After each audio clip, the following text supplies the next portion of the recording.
Welcome to another Founder Wisdom Pod. We have the Gandhi brothers with us today. They're both co-founders at JoySpace AI. It's an AI storytelling platform. So you can build like B2B and B2C stories with short clips. You can go check it out. It's pretty fun. Both have background in tech. I would describe, at least I see Vishal's profile here: PayPal, Amazon, Yahoo, Indeed, and yeah, Sagart at Google and other companies. So it's pretty cool. I don't often interview two people at the same time, and even the less amount of brothers, right, that got to work together in a startup. So maybe Sagar, can you start telling a bit more about yourself, and maybe Vishal can complement that. Yeah, sounds good. Charles, very nice to be here. I'm Sagar Gandhi. I'm co-founder of JoySpace AI. So JoySpace AI, we help businesses tell their stories with short clips. As of now, we have a couple of products in the market like caption and long to short conversion. I myself come from a technical background, around 10 to 15 years of tech industry experience with large companies like Google, as well as various other startups in the capacity of head of engineering, technical staff member of the committee. And Vishal, my co-founder, I'll hand it over to him to introduce himself. Charles, very nice to be here. I love your podcast. It's amazing with so many people on your podcast. My name is Vishal Gandhi. I'm co-founder of JoySpace AI. I have prior 18 years of experience working at large companies and startups. I worked at Yahoo, Amazon, PayPal, Indeed, and in late 2023, we decided to combine our experience and start JoySpace AI. Primarily focused on small, medium markets, although we are getting now into enterprise segment as well. So it's a pleasure to be here. Right. And what prompted you both to work together as brothers, right? And what can be the pros and the cons to work with a family member, or is it only pros? Well, so far we haven't seen many cons. The biggest pro is we understand each other really well. So sometimes you don't really need to talk out loud around what other person is thinking about, and you address those problems right away. When starting a company, the most important thing is the founding team, and I couldn't find any other person than my brother whom I can trust and who will have my back, and we can have a same mission of working on the product instead of having to figure out how to work together. Vishal, you want to add something to this? Sure. When pandemic started in 2020, we worked on a couple of projects together. We built an app that helped people get order food, and this was our real first big venture. Josh AI is our first combined real startup that we are doing it together. I would say combining our experience is really helping us. Sagar is deeply technical. He's one of the expert in AI. He has patents, published papers, and with my experience, we are saying, and when we talk with businesses and explain them how they can achieve the outreach, I think it's really helping us. There hasn't been any con, in my opinion. We run company, as a high performing team. We do biweekly, reviews. We criticize each other's work honestly enough to push us forward, and that has helped as well. The honest feedback has definitely been one of the great gifts that Sagar has given me. And the startup itself, is it a Nopus competitor? What are you guys doing different than all these other AI clipping apps? So one of the things that I would say is Opus is a great company, by the way. I saw that They raised $20 million or something recently. And our focus, there are a couple of things that are different. Our focus is B2B. We are targeting small and medium-sized companies, startups who have video assets sitting with them, but they can't put them out. Their videos are locked in archives. It's just sitting there on hard drives, and we are making them possible. Two, our long-term goal is not to become an editor. There are many open source software, free software, DaVinci Resolve, Kden Live, paid Adobe and others. But our goal is not to become an editing software in the long term. Rather, we want to become an AI first company, AI first communication platform. So we are building this. So you upload your video stream and then you get out short clips, and this will evolve into a big communication platform. Sagar, do you want to add to this? Yeah, just a couple of things like, even though at the forefront it looks like same problem, like, long videos go in, short videos come out, but technically there are a lot many differences. Like, what do you value in a short clip? Can you do search inside a short clip? Can you find objects inside a short clip? This is something that we can do, and I don't think Opus is in the same space. Yeah, I had a guess right before you guys are, yeah, 1 hour ago. He does exactly this. Yeah, his company, let us see here. It's Viral. Do you know Viral? Written in an odd way. A J bomb. Does that ring a bell? Not at least to me. Yeah, I'll pop it in the private chat. You guys can check it out there. But he does that basically, in which you can search a video, right? Like there's like a search box that pops over the video, and it brings you exactly at that point of the video. It's pretty neat UX, And he's got big clients, and yeah, I understand that the video niche is pretty strong. I'm a power user of Opus. StreamYard is in that space as well. It's the only app that allows other to connect their properties to a video call and stream on their platforms. Is video the richest form of media nowadays? I'm a power user of ChatGPT. I don't check that many videos. Maybe my podcasts, I check them on YouTube. But do you think that they're like better and faster mediums than video to communicate information out there? Definitely. I read an interesting stat that said in 2023, the number of videos created were larger than last 10 years combined. So you can imagine now YouTube has tens of millions of creators. In a way, everybody is a creator now. All you need is a camera or an app to start streaming to YouTube, Facebook, Instagram, TikTok, any platform. Um, Video is very interesting because it not only communicates about your message, but it also communicates your emotions, how you speak, what's the intonality, and helps connect people with each other. And we think that this is a really great benefit for businesses across the world, especially small and medium-sized businesses who don't have large budgets. Right. That's interesting. And what are the AI features exactly? Is it similar to Opus? What does the backend look like when it comes to the clipping part? Yeah. So on the forefront, like I said, on the forefront, it might look like, well, this is what Opus does, but as of now, the value that we provide to businesses is far more different.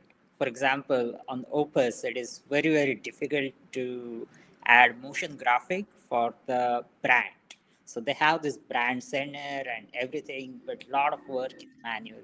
On our platform, it's all automated. You just add your brand logos and everything only once, and our AI automatically decides where to put your logo, where to put your captions, whether to put them at the bottom of the video, at the middle of the video, whether to reframe. For example, as of now on our video, 3 people are talking. So when I'm talking, my frame would appear at the top and other two people will appear at the bottom and captions would appear in the middle of the video. So there are these minor small things, small details that really matter and that really make or break the video when it's posted on the social. Vishal, you want to add something? I would also add that I think we should disclose we have built an internal search engine, multimodal search engine that powers a lot of insights for this video library. For example, we if we when you connect a video, upload a video, and the magic really happens. More videos you upload, more we understand context. It's really about understanding context. If your business, for example, is if your business is about podcast, how do we derive insights from this podcast? If someone's business is email marketing, how do we derive that context-based messages from this large video libraries? So this is powered by our internal search engine, and Sagar was one of the instrumental people person in building that search engine internally. So we look at video signals, facial signals, in tonality of the message. We look at what are the context in which we are extracting this message. So a lot of this is powered by near real time search engine behind the scene. And what kind of growth have you seen since you started that company? When did you start it precisely, and how many users right now? What pricing plans? Give me a bit more info about the company. So we started in late 2023. Officially in 2024, we've been part of 500. We've raised funds from 500 global. One of the thing that we have seen over time, just in the last year, a lot of things have changed. For example, there are a lot of great models that have come out in the space. And as you can imagine, we are not a wrapper around ChatGPT. There are a lot of processing that happens by the time from the time you upload video to the time you get short clips. Our business pricing starts at, hobby is $99, people who are just experimenting. And we're going to update our pricing, new pricing. We're going to have new pricing out coming soon. So I won't get into that. But we are also going to have taking an interesting approach with human and AI together. Editing video is really hard and it's one of the most stressful jobs out there. So while 99% of the work will be done by AI, there are still some quirks that require human attention. We are going to have that human plus AI coming out starting at around $600 per month for around 25 clips per month. And AI will be much more cheaper. That will be much more automated, and we'll have that coming out by mid next week. Interesting.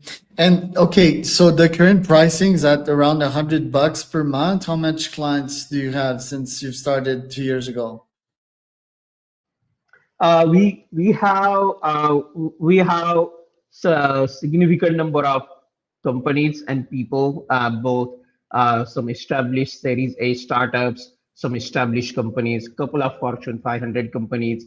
Can unfortunately can't disclose names because we are under NDA and contract with them. But we do have some established companies who are using our product. We in between we also release a product. Sagar mentioned about this called Captions. That product is live and it's used by hundreds of creators right now. You basically just upload your video and you get basically viral captions. You can turn any ordinary video into viral video with Captions product as well. Right, but Opus does that. Again, I'm just not seeing like how you guys are different. Yeah, the captions, for example, it's automatic on Opus. I can place my logo at some place, right? So, how are you? Yeah, I keep sticking to Opus because that's what it looks like, and I guess like the user, the consumer, that's what they identify you as, right? So, just wondering how are you different precisely? So I can take this. As of now, with our products out there, there is a lot of overlap. There is no denying that. But Opus wants to be an editor. Vishal pointed out in the long term, we are not going to be an editor. We are a storytelling platform, and with storytelling, for example, Opus is not doing your blog generation, your Q&A generation, your learning material out of your videos, your customer education, right? These are all the categories that we are going into that are unexplored because of sheer volume of videos out there that Opus is not targeting, and I don't think they have plans to target. We have had a lot of talks with Opus's customers, a lot of VCs who have funded Opus, and we exactly know what their target profiles are, what their business model is, and that is not something that we intend to do. We are strictly B2B, and with storytelling as a broad term, there are all these minor things like blog generation, customer education, so on and so forth that we are targeting that Opus is not and most likely will not. Vishal, want to add something? One thing I will add that on the technical capabilities, we have our platform is pretty much unrestricted. Now, it might look like to you that you can add captions on Opus. Sure, you can, but when it comes to this, for small things like video rendering, we have built our own rendering engine. So you can add captions to 4 hour long video, and I don't think there are many companies who does that. There is a company called, you might know, Submagic, that they do have, some incredible captions. One of the difference between them and us for a captions product is we can pretty much process infinite amount of video. For example, adding captions to 10-hour long video, it's very much possible. By the time you go and render that video, that basically gives you videos captions on the video for uploading to social. We are the fastest one because we have built our own rendering engine. A lot of processing happens on the cloud in parallel. So the experience is drastically different. On the surface, it looks like it's similar, but once you use the platform, you will start seeing the difference. Right. I tried to use it. I think it says like platform was overloaded in 24 hours. Gonna send you the clip or something like that. Um, to me, it seems you're sort of like in the middle of a new product launch or maybe some kind of pivot. I understand, yeah, the advantage of your own engine. That's pretty cool. I do think a Veed can also do like very long videos and subtitles and so forth. I'm also using what's it called? Yeah, Gen something. Yet I'm definitely using them for voice, AI voices, subtitles, and all of that. So it seems that there's a lot of players in that niche. So what is your GTM like? What methods are you using to get new clients? So I agree there are a lot of players in this space, and on the surface, they all look like, well, this platform is very, Weed also kind of does short clips, Opus also does short clips. So, and then we also do short clips. It looks like they are similar, but as you go deeper into the space, you will find that there is a clear differentiation between each of these platforms, and everyone got their own territory. One of the things that we are targeting, and we are going back to this B2B, the people that we are speaking with and working with are mostly B2B SaaS companies. Not all the B2B segment. B2B is a very broad segment. We are going for B2B SaaS companies, companies who have, don't have budget to hire cameraman. They can record videos like this on StreamYard or something, or just do Zoom meetings, for example. And they provide a Zoom meeting, and we extract those clips for posting to LinkedIn. We are using multiple channels. LinkedIn is one of the great channel that we see a great benefit, and along with, using our own network, we've been part of a few startup networks as well, so that has helped our GTM part. And using your own engine, is it costing you a lot on the back end? Are you raising a round or going fully bootstrap? So we have raised pre-seed. It's actually exactly opposite because we have built our own engine. We have a lot of control over how we spend money, how we up our infrastructure, how we dynamically scale it up, and when there is no use, we scale it down. So we are saving a lot of money by building our own rendering engine. This was a strategic choice that we made early on. Got it. Um, Yeah, and having two technical founders, we were able to drastically reduce the costs. So the kind of backend that we have built is everything is serverless.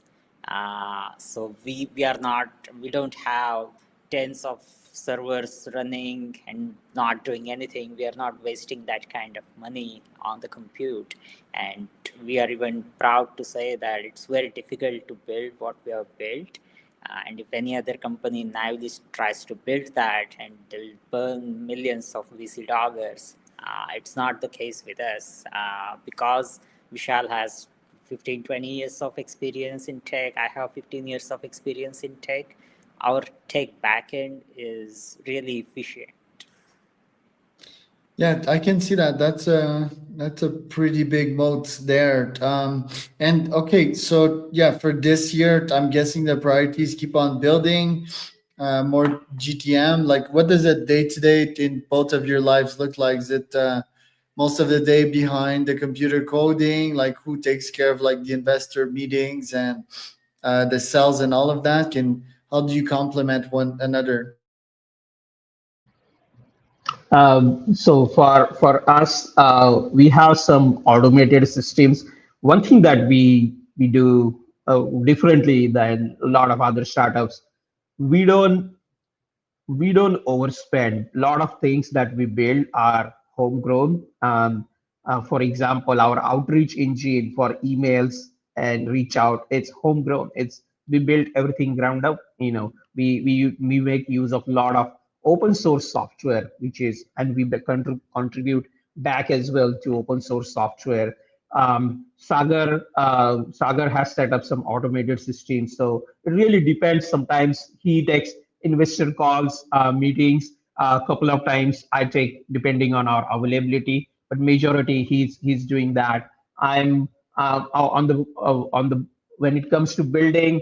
Our sprints are kind of focused. This week is let's go for build, release something, and then next week, kind of do a little bit of sales, marketing, other administrative tasks, and then go back to building. So we alternate between two. That has helped us, keeping momentum on both sides. And what's a ritual that you have after a stressful day?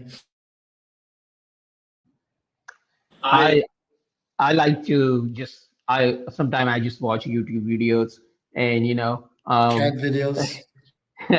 yeah, sometimes cat videos. I also have small toddlers, so I love to spend time with him as well. Guys, thanks for coming on, both of you, and describing the startup. Where can people find out more about both of you and the company?